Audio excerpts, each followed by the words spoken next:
समझ आए या ना समझ आए समझा बाद में दूंगी, ठीक है।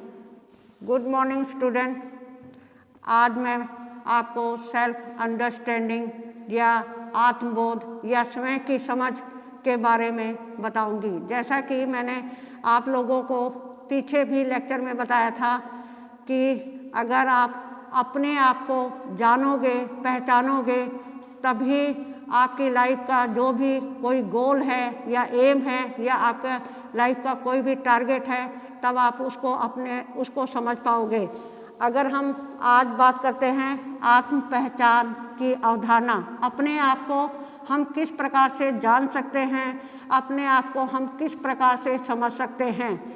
जैसा कि आप जानते होंगे कि प्राचीन काल से ही जितने भी शिक्षा शास्त्री हुए हैं, उनमें सब में ये आत्म पहचान की अवधारणा को लेकर, इस तरह की जो सिस्टम है, व्यवस्था को लेकर कुछ ना कुछ बातचीत चलती रही है। अगर हम दार्शनिक स्वामी विवेकानंद, जो दार्शनिक भी हैं, साथ साथ शिक्षा शास्त्री भी हैं, उनके बारे में अगर हम आपसे उनके बारे में चर्चा करेंगे तो सबसे पहले उन्होंने अपने गुरु रामकृष्ण के पास जाते हैं। उनके घर जाने पर वो उनका दरवाज़ा खटखटाते हैं, तो दरवाजे खटखटाहट की आवाज़ सुनकर रामकृष्ण जी पूछते हैं कि कौन है, क्वेश्चन मार्क, इस तरह से मतलब जैसे पूछा जाता है, तो स्वामी विवेकानंद जी जवाब देते हैं, मैं यही जानने के लिए आया हूँ कि मैं कौन हूँ, मेरा दुनिया में आने का उद्देश्य क्या है, मेरा दुनिया में आने का पर्पज़ क्या है, टारगेट क्या है, मैं दुनिया को क्या चीज़ दे सकता हूँ, ठीक है। फिर अगर हम बात करते हैं आत्म पहचान या उसकी विशेषताओं की बात करते हैं, या उसकी मेरिट्स की बात करते हैं, या उसके यूजेस की बात करते हैं, तो उसमें तरह तरह की जो विश्लेषण या संश्लेषण विद्वानों के द्वारा किए गए हैं। सबसे पहले फर्स्ट पॉइंट की बात करते हैं, मनोवैज्ञानिक प्रक्रिया, साइकोलॉजिकल प्रोसेस।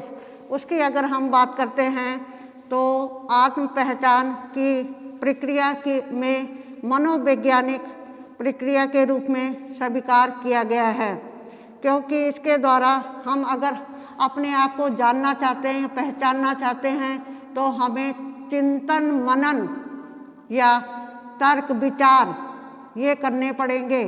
कई बार हम आर्गुमेंट भी करते हैं अपने पेरेंट्स के साथ कि हम अगर हमें दुनिया में लाए हो तो हमारा उद्देश्य क्या है, हमारा मतलब क्या है। तो कई बार पेरेंट्स कहते हैं हम चाहते हैं तू बहुत बड़ा IAS ऑफिसर बने, हम चाहते हैं तू बहुत बड़ा डॉक्टर बने। तो कुछ ना कुछ जो पेरेंट्स की होती हैं उम्मीदें, तो वो बच्चे के मन में आती हैं, उसको सिखाया जाता है, इसलिए आपका धरती पर जन्म हुआ। अगर हम सेकंड बात करते हैं आंतरिक विकास की प्रक्रिया, प्रोसेसेस ऑफ स्कीम की बात करते हैं, तो इसमें आत्म पहचान की प्रक्रिया मानव मन में उत्पन्न होने वाले विविध प्रकार के चित्रणों से संबंधित होती है। जैसे कि एक छात्र गाना गुनगुनाता है, गाना गाता है, तो उसका क्या आशय है, उसका क्या आप मतलब निकालेंगे। उसका मतलब यही है कि उसको सिंगिंग में इंटरेस्ट है, गाने में उसकी रुचि है। तो उस चीज़ को क्या करेंगे हम लोग, उसको मोटिवेट करेंगे, उसको आगे लाएंगे, उसके गुणों को, गायकी को उभार के लाएंगे, ताकि वो देश में या दुनिया में अपना नाम कमा सके। तो ये सारी चीज़ें हैं। सेल्फ आइडेंटिटी की बात करते हैं, आत्म पहचान की बात करते हैं। हो सकता है कोई बहुत बड़ा म्यूजिशियन भी होते हैं, तो उनको, उनकी प्रतिभा को हम उभार सकते हैं, आगे ला सकते हैं। अगर हम कहते हैं नेक्स्ट पॉइंट की बात करते हैं स्थायी ज्ञान की बात, प्रोसेस ऑफ परमानेंट नॉलेज। अगर हम स्थायी ज्ञान की बात करते हैं तो आत्म पहचान की विशेष प्रकार के जो फैक्ट्स होते हैं उससे स्थायी ज्ञान प्राप्त करने की प्रक्रिया, जैसे कि एक छात्र अनुभव करता है कि उसे दर्शन शास्त्र के बारे में अधिक ज्ञान है, फिलॉसफी के बारे में उसको सबसे अधिक नॉलेज है, या एक छात्र ऐसा अनुभव करता है कि उसको संगीत में बहुत महारत हासिल है। तरह तरह के छात्र हो सकते हैं, उनके तरह तरह के अनुभव हो सकते हैं, उनकी तरह तरह की क्वालिटी हो सकती हैं, लेकिन उस अनुभव को, क्वालिटी को आगे मतलब वो क्या कर सकते हैं, टीचर ही उसको मोटिवेट कर सकते हैं और उसको उभार सकते हैं, उसके गुणों को उभार कर आगे ला सकते हैं। जैसे कि जब दर्शन शास्त्र पर अपने विचार प्रकट करता है तो सभी दार्शनिक उसके ज्ञान की सराहना करते हैं। ठीक है, कहते हैं कि ये तो बहुत बड़ा फिलोसफर बनेगा या ये बहुत बड़ा दार्शनिक बनेगा। तो ये सारी चीज़ें क्या है, परमानेंट नॉलेज प्रोसेस की बात कर रहे हैं, तो इस प्रकार की नॉलेज को परमानेंट प्रोसेस कहा जा सकता है।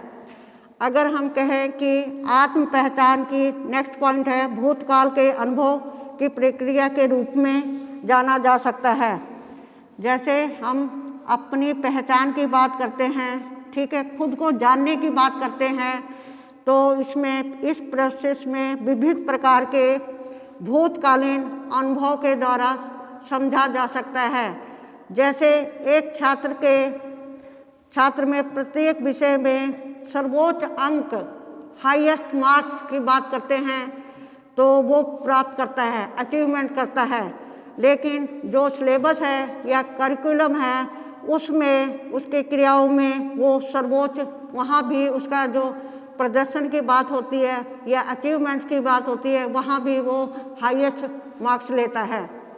तो उसके भूतकाल के सभी अनुभव जो हैं उस छात्र को ये अनुभव कराते हैं, ये इस प्रकार का एक्सपीरियंस गेन करते हैं कि वह एक प्रतिभाशाली छात्र है या वो एक गॉड गिफ्टेड, जिसको कहते हैं गॉड गिफ्टेड चाइल्ड। जैसे कि आपने कौटिल्य का नाम सुना होगा, केबीसी आप लोग देखते होंगे सभी, उसमें कौटिल्य ने जब केबीसी में गया था तो उसने सारे क्वेश्चन जो सवाल हैं उसको फिंगरप्रिंट्स पे याद थे, मतलब जिसमें उंगलियों पे एक एक सवाल, इधर क्वेश्चन पुट होता था, उधर आंसर उसका, जैसे मतलब कंप्यूटर में फीड होता, उस तरह से उसका मास्टरमाइंड मतलब उस बच्चे का था। तो इस तरह के बच्चों को क्या कहते हैं, गॉड गिफ्टेड। कई बार आपने ये भी देखा होगा कि अगर हम समाज की बात करते हैं, किसी घर में ऐसे भी बच्चे जन्म लेते हैं जिनको उनके घर में पेंटिंग वगैरह से कोई लेना देना नहीं होता, लेकिन उन बच्चों में अगर हम बात करते हैं तो उनके जन्मजात संस्कारों की बात करते हैं, तो पूर्व जन्म संस्कारों की बात करते हैं, तो उनके अंदर अपने आप ही बच्चा ब्रश हाथ में लेके कुछ ना कुछ बनाता है, तो ये भी उसकी क्वालिटी है। तो ऐसे बच्चों को क्या कहा जाता है, टैलेंटेड बच्चा, मल्टी टैलेंटेड है। कई बच्चे ऐसे भी होते हैं कि हर चीज़ में नंबर 1 अव्वल नंबर आते हैं, तो ऐसे बच्चों को कहते हैं मल्टी टैलेंटेड स्टूडेंट या बच्चे कहा जाता है। अगर हम नेक्स्ट पॉइंट की बात करते हैं, वर्तमान अनुभव की प्रक्रिया की बात करते हैं, प्रोसेस ऑफ प्रेजेंट एक्सपीरियंस की बात करते हैं, तो आत्म पहचान की प्रक्रिया में छात्र को के वर्तमान अनुभव भी कार्य करते हैं। वर्तमान जो पहले हो चुका है, ठीक है ना, वर्तमान किसको कहेंगे, प्रेजेंट को कहेंगे ना, भूतकाल जो बीत चुका है, ठीक है, जो अभी के अभी अगर आपने कोई चीज़ गेन की है या अनुभव किया है, एक्सपीरियंस लिया है, तो जब छात्र बार बार किसी घटना, ठीक है, एविडेंस या फैक्ट को अपने जीवन में अनुभव करता है तो उसको वह घटना सत्य अनुभव प्रतीत होती है। जैसे एक छात्र बार बार यह अनुभव करता है कि दूसरों की भलाई एवं सहायता करने में जो कुछ सुख मिलता है उसको किसी रूप में नहीं मिल सकता, किसी कार्य में करने में नहीं मिलता, तो वह छात्र समझता है कि उसको नैतिकता या मोरल वैल्यू क्या उसके अंदर समावेश होता है, तथा नैतिकता व्यक्ति का प्रमुख गुण होता है इस प्रकार छात्र वर्तमान अनुभव के आधार पर अपनी आत्म पहचान या अपनी मतलब वो सेल्फ आइडेंटिटी को पहचानता है। तो इस प्रकार से हम ये कह सकते हैं कि अगर मान लो मोरल वैल्यू ही ना हो किसी के पास, किसी छात्र या छात्रा के अंदर मोरल वैल्यू ना हो और वो किसी की मदद भी ना कर सके, हेल्प भी ना कर सके। आप ये देखते हो अगर कोई गिर गया है उसको आप उठाने जाते हो तो वो ब्लेसिंग देता है, ठीक है, वो आपको गॉड ब्लेस यू बेटा कहता है कि नहीं। तो अब उससे क्या होती है, आपके अंदर सुखद अनुभूति होती है, ठीक है ना।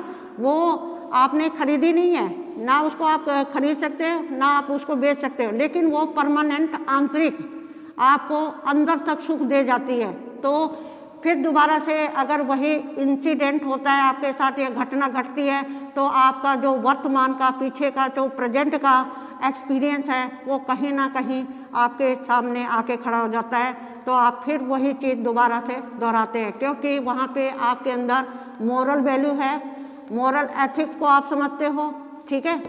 नेक्स्ट पॉइंट है भविष्य की संभावनाओं की प्रक्रिया। अगर हम बात करते हैं भविष्य, आने वाला भविष्य के बारे में तो सभी चिंतित हैं कि भविष्य में हमारा क्या होगा। हम आगे की सोचते हैं ना, पीछे की वर्तमान तो हमारा चल रहा है लेकिन हम आगे की भी सोचते हैं आगे क्या होगा, आगे हमारी मतलब जो लाइफ है वो कैसे चलेगी, स्मूथ चलेगी या कुछ मतलब हमारे साथ जो भी है प्रॉब्लम या वगैरह ये तो नहीं चलेगी। तो सभी अपनी लाइफ को स्मूथ चलाना चाहते हैं। जैसे सामान्य रूप से छात्रों को यह बताया जाता है कि उसमें किसी विशेष गुण की संभावना है तथा वह गुण उसको आदर्श व्यक्ति बना सकता है। जैसे एक छात्र को यह बताया जाता है कि उसमें चिकित्सक बनने के सभी गुण या सभी लक्षण उपस्थित हैं। उसके बाद विद्यालय में उसके लिए चिकित्सक वो उसी तरह की चिकित्सक जो शिक्षा है उसको दी जाती है, ठीक है। इससे वह छात्र अपनी पहचान एक चिकित्सक के रूप में सिद्ध करने का प्रयास करता है। जिस प्रकार की भविष्य की अनेक संभावनाएं छात्रों को आत्म पहचान बनाती हैं। जैसे आप सभी क्लास में बैठे हो, सभी की कोई ना कोई विशेष गुण होगा, विशेष क्वालिटी होगी, ठीक है। अगर मैं आपकी बात करती हूँ, हाँ एक मिनट आप खड़े हो, आपके क्या है विशेष गुण, यू, हाँ क्वालिटी क्या है आपकी। अगर मैं इंटरेस्ट की बात करती हूँ, क्या है क्वालिटी आपकी,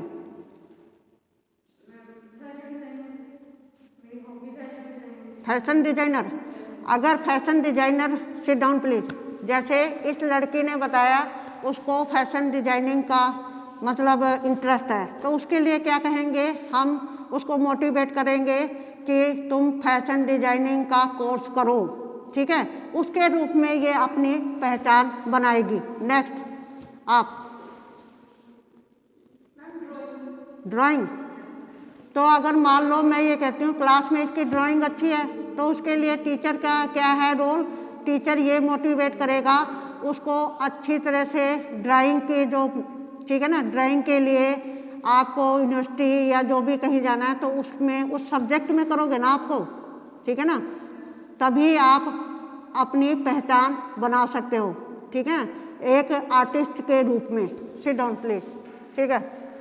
चलो आगे नेक्स्ट पॉइंट है संज्ञानात्मक प्रक्रिया, ठीक है। ये जो है आत्म पहचान प्रक्रिया को संज्ञानात्मक प्रक्रिया के रूप में जाना जाता है क्योंकि एक छात्र जब छोटा होता है, प्राइमरी लेवल पे होता है, ठीक है, प्राथमिक स्तर पर होता है, लेवल होता है, तब उसके संज्ञानात्मक विकास की जो स्थिति होती है ज़्यादा होती है कम। जब मान लो मैं एक छोटे बच्चे की बात करती हूँ, मैं प्राइमरी लेवल के बच्चे की बात करती हूँ, तो उसका ज्ञान कम होगा या अधिक होगा, ज़्यादा होगा, नहीं कम होगा, क्योंकि अभी वो उस रूप में नहीं, अभी वो छोटा है, प्राइमरी लेवल पे है। प्राइमरी के बाद जब वो सेकेंडरी लेवल पे जाएगा तो उसका ज्ञान बढ़ेगा ना। नॉलेज तो बच्चे की धीरे धीरे ही बढ़ती है कि एकदम बढ़ जाती है किसी की भी नॉलेज नहीं। तो इस प्रकार से आत्म पहचान की स्थिति सामान्य होती है। अपने बारे में जो छोटा बच्चा है, प्राइमरी लेवल का बच्चा है, वो उचित निर्णय या उचित जजमेंट नहीं कर सकता अपने लिए। उसको क्या करना चाहिए, क्या नहीं करना चाहिए, इसके लिए उसको टीचर ही मोटिवेट करता है कि आपको इसमें, जैसे मान लो किसी की इंग्लिश बहुत अच्छी है या किसी की हिंदी बहुत अच्छी है, तो उसके लिए टीचर क्या कहता है, इस पे आप फोकस करो, इस पे आप ध्यान दो, इससे आपका क्या है, ये कैरियर आपका बन जाएगा, इसमें ये आपका मतलब एम है, आपकी आइडेंटिटी है, आप इसमें अपनी पहचान खुद की बना सकते हैं। जैसे मैं अगर बात करती हूँ, कुकिंग की बात करती हूँ, कईयों को कुकिंग का बहुत शौक होता है या नहीं होता है, ठीक है ना। मास्टर शेफ देखते हो ना आप सभी, ठीक है ना। उसमें क्या खाना तो सभी बना लेते हैं, लेकिन उसके लिए भी आपको ठीक से अनुपात पता होना चाहिए, ठीक है ना। ऐसे नहीं है, अगर मैं ये कहती हूँ यहाँ पे जितनी लड़कियाँ बैठी हैं, छात्र छात्राएँ बैठी हैं, मैं एक सब्जी बनाने को कहती हूँ, पनीर की सब्जी, मसाले भी सेम दिए जाते हैं, लेकिन सबका टेस्ट अलग अलग होगा। हो सकता है कोई बेमन बना रहा हो सकता है कोई मन से बना रहा हो सकता है किसी के मन में तरह तरह के विचार चल रहे हो, उथल पुथल हो रही है। अगर उसका माइंड शांत नहीं होगा, ठीक है ना, शांत नहीं होगा तो वो कहीं का कहीं कुछ मिर्च मसाले की जगह पता नहीं क्या चीज़ डालनी वो डाल देगा, ध्यान से नहीं बनाएगा। जो बिल्कुल ध्यान से बनाएगा वो पाक कला में निपुण होगा, ठीक है ना। चलो नेक्स्ट पॉइंट है आपका सामाजिक प्रक्रिया, सोशल प्रोसेस की बात करते हैं। तो आत्म पहचान की प्रक्रिया में सामाजिक गतिविधियों का प्रमुख योगदान है। कक्ष, ये जैसे आपकी क्लासरूम है, उसमें विद्यालय में जब एक छात्र के बारे में उसके सभी साथी छात्र कहते हैं कि उसमें एक गायक कलाकार के सभी गुण उपस्थित हैं, तो इसके साथ साथ शिक्षक भी और जो प्रिंसिपल है, प्रधानाध्यापक भी उसके बारे में इसी प्रकार की चर्चा करते हैं। तो इससे उस छात्र की अपनी पहचान एवं गायक कलाकार रूप में प्रतीत होती है। तब उसको पता लगता है कि वो अच्छा एक सिंगर है, एक गायक है। अगर मान लो आपकी क्लास में कोई बैठी है लड़की, अपना रजिस्टर खोल के बैठी है, पेंटिंग बना रही है, कुछ बना रही है, आप सारे नोटिस कर रहे हो, ठीक है, देखते हो, फिर आप इसको कहोगे नहीं तुम तो बहुत अच्छे आर्टिस्ट बन सकते हो, ठीक है ना। ये चीज़ है ना। वैसे तो उसको नहीं पता, वैसे वो ऐसे बनाई जा रहा है, लेकिन उसमें प्रतिभा वो छुपी हुई है, तो उस प्रतिभा को उसके साथी उजागर कर सकते हैं, उसके टीचर उजागर कर सकते हैं, उसके प्रधानाध्यापक अगर स्कूल की बात करते हैं तो प्रिंसिपल वगैरह कर सकते हैं। फिर नेक्स्ट पॉइंट है शैक्षिक प्रक्रिया, ठीक है, एजुकेशन प्रोसेस। इसमें क्या है, आत्म पहचान को एक शैक्षिक प्रक्रिया के रूप में भी स्वीकार किया जाता है, क्योंकि आत्म पहचान को औपचारिक प्रक्रिया प्राथमिक स्तर पर, प्राइमरी लेवल पर, ठीक है, से प्रारंभ होती है। आत्म पहचान की प्रक्रिया कक्ष एवं विद्यालय में छात्रों को अपनी प्रतिभा एवं क्षमताओं के बारे में अपने साथियों एवं शिक्षकों से ज्ञान होता है। विद्यालय में उनको आत्म विकास, सेल्फ कॉन्फिडेंस, ठीक है, अपने आप में एक होता है, कई बच्चों में हेजिटेशन होती है या कॉन्फिडेंस नहीं होता है, उनको नॉलेज सारी कुछ होती है, लेकिन उस नॉलेज को बाहर कौन लाता है, टीचर। अगर मैं आपको अप्रिशिएट करती हूँ या आपको मोटिवेट करती हूँ तो आपको लगता है कि मैं सब कुछ कर सकती हूँ, ठीक है ना। आप वैसे क्या होता है, क्लास में लड़कियां जो भी हैं वो कहती है कोई भी काम करने को, मुझसे ये काम नहीं होगा, ठीक है ना। तो टीचर क्या कहेगा, अगर उसको स्टूडेंट को अप्रिशिएट करेगा, कहेगा एवरीथिंग इज पॉसिबल, ठीक है, सब कुछ संभव है, आप सब कुछ कर सकते हो, नथिंग इज इम्पॉसिबल। तो टीचर जब इस तरह की बात करता है तो जो स्टूडेंट है उसके अंदर उत्साह होता है, ठीक है, सेल्फ उसका कॉन्फिडेंस बूस्ट होता है इस प्रकार से। अब नेक्स्ट पॉइंट